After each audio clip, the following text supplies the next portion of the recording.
So hello everyone, this is Devanku Chakraborty, a first professional MBBS student at Rajendra Medical College Kolkata. और ये video एक full fledged NEET based video होने वाला that's regarding physics. और तुम्हारा एक काफ़ी कॉमन प्रॉब्लम कि यार जब तुम ट्यूशन पे जाते हो फिजिक्स की क्लास करने या फिर कोई लेक्चर अटेंड करते हो वहाँ पे तुम सब कुछ समझ आता है ठीक ठाक, और जब घर आते हो एमसीक्यूज तुमसे सॉल्व नहीं होते और तुम्हारा फेस कुछ इस तरीके का बन जाता है। सो बेसिकली इस प्रॉब्लम को रिगार्डिंग आज इस वीडियो में हम बात करने वाले हैं।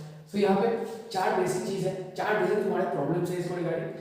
तो इसको अगर तुम सॉल्व कर लो, इसका सोल्यूशन थोड़ा थोड़ा इजी वर्ड्स इजीली तुमको समझा दूंगा कि कैसे इन चीज़ों को सॉल्व करना है, ठीक है, मेरे एक्सपीरियंस के बेसिस पे। तो पहला लैक ऑफ प्रैक्टिस। अभी यार तुम्हें पता होगा कि physics is a purely arithmetic subject. अगर तुम नीट का क्वेश्चन पेपर उठा के देख लो तो वहाँ पे जो सवाल किए जाते हैं that's regarding maths, maximum cases are mathematical problems. तो उसको यार सॉल्व करने के लिए तुमको प्रैक्टिस तो चाहिए होगा। मैथ्स में अगर तुम देखते हो कि तुम अगर एक हफ्ते कोई टॉपिक से अनटच है मैथ्स, तो एक हफ्ते बाद जब उस टॉपिक से तुमको कोई सम दिया जाता है तुम उसको इजीली सॉल्व नहीं कर पाते, थोड़ा सा टाइम लगता है। सेम चीज़ यहाँ पे फिजिक्स में भी काम करता है, लैक ऑफ प्रैक्टिस। मतलब यहाँ पे क्या है, तुम लेजी हो जाते हो कभी कभी कि यार भाई अच्छा नहीं लग रहा है एमसीक्यू सॉल्व करने का, इतना सारा फिजिक्स क्या है, नीट में तो फिजिक्स का जरूरत नहीं है, मैं तो डॉक्टर बनने वाला हूँ, फिजिक्स को मुझे क्या जरूरत। एमबीबीएस में जाने के लिए एंट्रेंस जो है ना, एंट्रेंस उसमें फिजिक्स से गेट पास है। सो फिजिक्स तुमको करना पड़ेगा, तुमको अच्छा लगे या ना लगे, डॉक्टर बनना तुम्हारा पैशन है तो फिजिक्स तो तुमको करना पड़ेगा। लेजी होना तो नहीं चलेगा, तुम लेजी बन जाते हो, ठीक है, इसको ये नहीं बनना है पहला, ये तो कॉमन बात होगा। अब चलो बात करते हैं कि प्रैक्टिस। प्रैक्टिस अगर तुम करे तो कैसे करें, प्रैक्टिस अगर हम करें तो कैसे करें, ऐसे कोई पेपर उठा लिया सॉल्व कर लिया नहीं। तुम्हारा जो भी बुक है, जो बुक तुम फॉलो करते हो या कोई भी मॉड्यूल्स तुम फॉलो करते हो या फिर किसी पीडीएफ तुमको अपने कोचिंग से मिलता है, इनसे तुम सॉल्व करते हो, तो टाइम वेस्ट। तुम अपने पास एक घड़ी लेके बैठो, एकदम टाइम वेस्ट एमसीक्यू सॉल्व करो। फॉर एग्जांपल यहाँ पे तुम्हारे पास 50 एमसीक्यूज है, ठीक है, 50 एमसीक्यूज तुमको लगने चाहिए अराउंड, अगर तुम एक एमसीक्यू पे 1 मिनट 30 सेकंड्स को लेके पकड़ो तो ये तुमको लगना चाहिए अराउंड कितना, यहाँ पे तुम्हारा 50 हो गया, 50 प्लस 25 75 मिनट्स, ठीक है। सो यहाँ पे तुम 1.5 घंटा का टाइम पकड़ लो, थोड़ा सा ज़्यादा ले लो क्योंकि तुम पहली बार कर रहे हो, ठीक है, 1.5 घंटा का टाइम ले लो और कोशिश करो कि ये 50 सम तुम 1.5 घंटे में तुमको सॉल्व करना है। अगर इससे जल्दी हो गया तो तुम्हारा बोनस, इसका मतलब फोन स्पीड से ही चल रहा है। इससे अगर ज़्यादा लग रहा है तो और ज़्यादा मेहनत करना पड़ेगा और ज़्यादा प्रैक्टिस करना पड़ेगा। तो इस तरीके से टाइम बेस्ड प्रैक्टिस तुम करना स्टार्ट करो, ठीक है।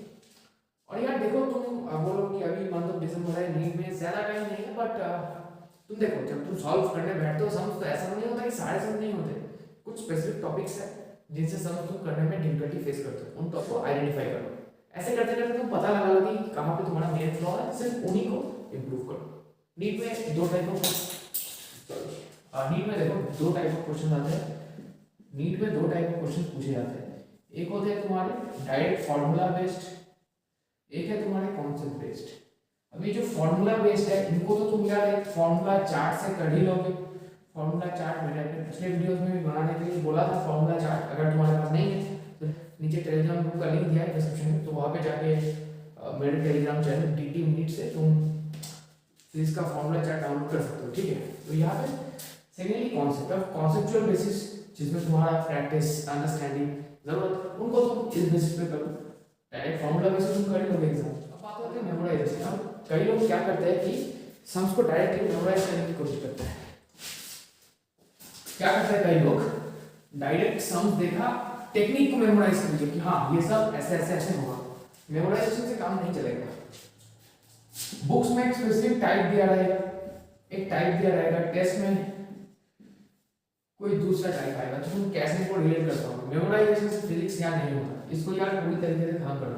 तुम यार बुक का लाइन अगर मेमोराइज करने के लिए सोचो, डेफिनेशन करो, तुम मेमोराइज करो, तो ये यहाँ पे नहीं होगा चीज़, क्योंकि तुमको चीज़ों के डेप्थ तक जाना पड़ेगा, चीज़ों को अच्छे से समझना पड़ेगा। प्रॉब्लम आता है तो यूट्यूब से कोई लेक्चर देख लो, यूट्यूब पे जाओ, क्या हो गया, यूट्यूब पे जाओ, यूट्यूब पे कोई लेक्चर देख लो, ठीक है, बहुत सारे वीडियोस है, बहुत सारे हाई क्वालिटी वीडियोस है, वहाँ पे जाकर तुम कॉन्सेप्ट अपना स्ट्रॉन्ग कर लो।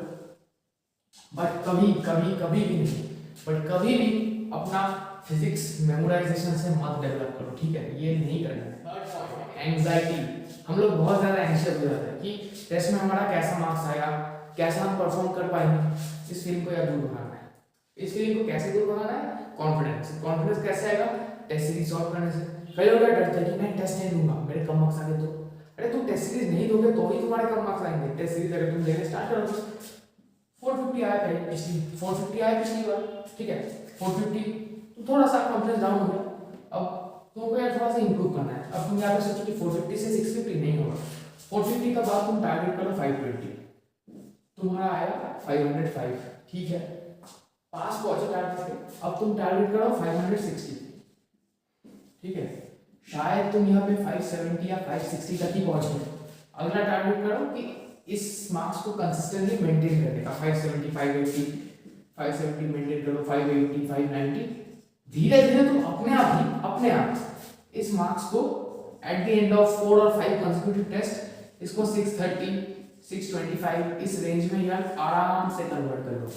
ये प्रोसेस स्लो है, एक बार में ट्राई करोगे नहीं होगा, कोई 2 वीक का या 7 दिन का स्ट्रेटजी नहीं होता 450 से 600। ये ग्रेजुअल प्रोसेस है, स्लो प्रोसेस है, इसके थ्रू तुमको गुजरना पड़ेगा। समझ रहे हो? ये बात है बेसिक्स से। जब मैं पहली बार यार नीट दिया था दैट्स इन द ईयर 2019 में, सिर्फ स्कूल लेवल प्रिपरेशन से किया था, मेरे 418 नंबर आए थे। सो जब मैं फिजिक्स का पेपर लगाने बैठा था तो क्या था, मुझे फॉर एग्जांपल चैप्टर मान लो प्रोजेक्टाइल का चैप्टर है, ठीक है मुझे सिर्फ 3 चीज पता था प्रोजेक्टाइल के बारे में, that's the formula of range, formula of height, formula of time. सिर्फ यही पता था, यही नॉलेज से मैं गया था नीट देने। तो इन फार्मूला के बेसिस पे जो समझ डायरेक्टली आता है उनको मैं कर लेता प्रैक्टिस में, और जो थोड़े से कॉन्सेप्ट में आते थे मुझे टफ लगते थे मैं उनको छोड़ देता था। और इस कॉन्सेप्ट से अगर तुम जाओगे एग्जाम देने तो तुम्हारा नीट नहीं निकलेगा, दैट्स ऑब्वियस। अब ड्रॉप ईयर में मेरे कोचिंग सेंटर ने मुझे ऐसा ट्रेन कर दिया, मतलब ऐसा ट्रेन नहीं किया, मतलब एक कॉन्सेप्ट को इतना आसानी से समझा दिया, इतना मतलब डीपली मुझे समझा दिया कॉन्सेप्ट की सारे बेसिक्स मेरे क्लियर हो गए। तो अब क्या है, ये फॉर्मूला मुझे याद करने की जरूरत तक नहीं था। मैंने किसी भी पॉइंट पर अगर तुम बोलो कि इसका कुछ भी निकालना है तो मैं इसका कंपोनेंट में ब्रेक डाउन करूंगा, वाई कंपोनेंट एक्स कंपोनेंट के बेसिस पे मैं कुछ भी यार निकाल दूंगा based on the given conditions. मुझे फॉर्मूला याद करने की कोई जरूरत नहीं है, ठीक है।